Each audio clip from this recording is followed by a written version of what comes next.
जो व्यवहार आपके लिए दुखद है, कष्टप्रद है, वो आपकी ओर से भी नहीं होना चाहिए ना। जो आपको प्रिय नहीं है, जो आपको सुखद नहीं है, वो आपकी ओर से होना भी नहीं चाहिए। और आपकी ओर से हुआ तो लौट कर आएगा ही, आए बिना रहेगा नहीं।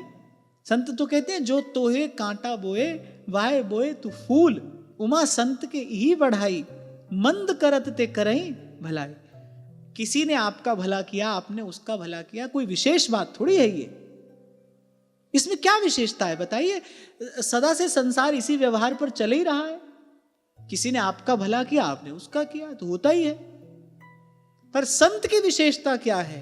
उमा संत के, महादेव कह रहे हैं, इहै बड़ाई, मंद करत ते करही भलाई, मंद करत ते करही भलाई।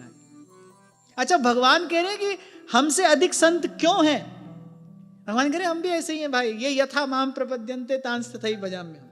अब ये तो भगवान का स्वरूपगत प्रभाव है ना, कि वो अनुग्रह करे कि निग्रह करें, कल्याण ही होता है। ये तो भगवान का स्वरूप ऐसा है। पर भगवान कह रहे हैं स्वभाव हमारा ऐसा है, ये यथा माम प्रपद्यन्ते तांस तथैव भजाम्यहम्। लेकिन भगवान कह रहे हैं हमारे प्यारे संत ऐसे नहीं है। मंद करत ते करही भलाई, संत ऐसे हैं। इसीलिए मोते संत अधिक करी लेखा, सातम सम मोहि मैं जग देखा, मोते अधिक संत करी लेखा।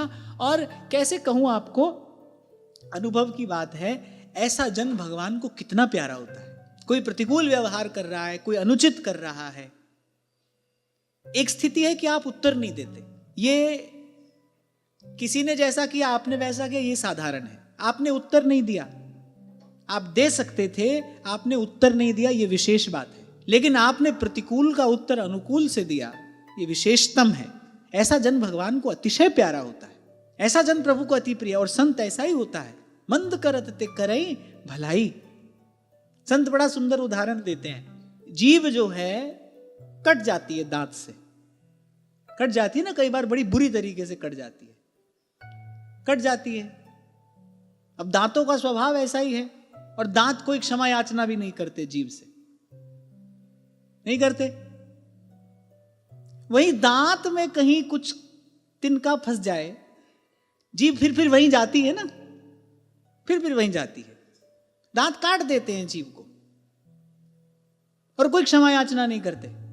दांत में कहीं कोई तिनका फंस जाए, जीभ वहीं जाती है। जब तक तिनका निकल ना जाए तब तक जीभ को चैन नहीं पड़ता, घूम घूम कर लौट लौट कर जीभ वहीं जाती है।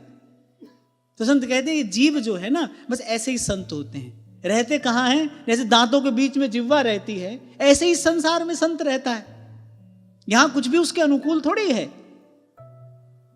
कुछ भी उसके अनुकूल नहीं है। हनुमान जी ने ही तो कहा, लंका निशिचर निकर निवासा, यहां कहां सज्जन करी वासा। और आपको पता है, जब श्री विभीषण जी श्री रघुनाथ जी से मिले, सबसे पहली बार श्री रघुनाथ जी ने क्या पूछी? यही, कैसे रहते हो वहां उन सब के बीच में, उन सब के बीच में कैसे रहते हो, कैसे अपना साधन अनुष्ठान करते हो। ये सबसे पहली बार श्री रघुनाथ जी पूछ रहे हैं विभीषण जी से। पर ऐसे ही संत रहता है भाई, ऐसे दांतों के बीच में जिह्वा रहती है। अब ये दांत जीभ को काट देते हैं, ऐसे ही अब संसार जो है, अब भाई उसकी रीति ऐसी है, वो कभी कभी आहत कर देता है संत को और क्षमा याचना भी नहीं करता। लेकिन इसी संसार में अगर कभी संत कष्ट देखता है, संसार के जीव को यदि संत कष्ट में पड़ा देखता है, तो करुणाद्र हो जाता है। और जब तक उसका कष्ट दूर नहीं कर लेता, तब तक प्रभु से प्रार्थना करता है, प्रयास करता है, उसके लिए पुरुषार्थ करता है। तो उमा संत के ही बढ़ाई। तो किसी ने भला किया, आपने भला किया, किसी ने बुरा किया, आपने बुरा किया, तो भाई साधारण बात है। किसी ने बुरा किया, आप मौन रहे, आपने उत्तर नहीं दिया, ये कुछ विशेष बात है।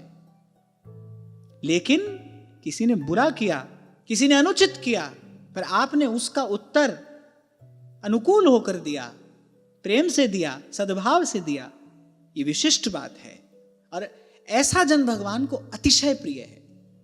ऐसा जन भगवान के हृदय पर अपना अधिकार करता है।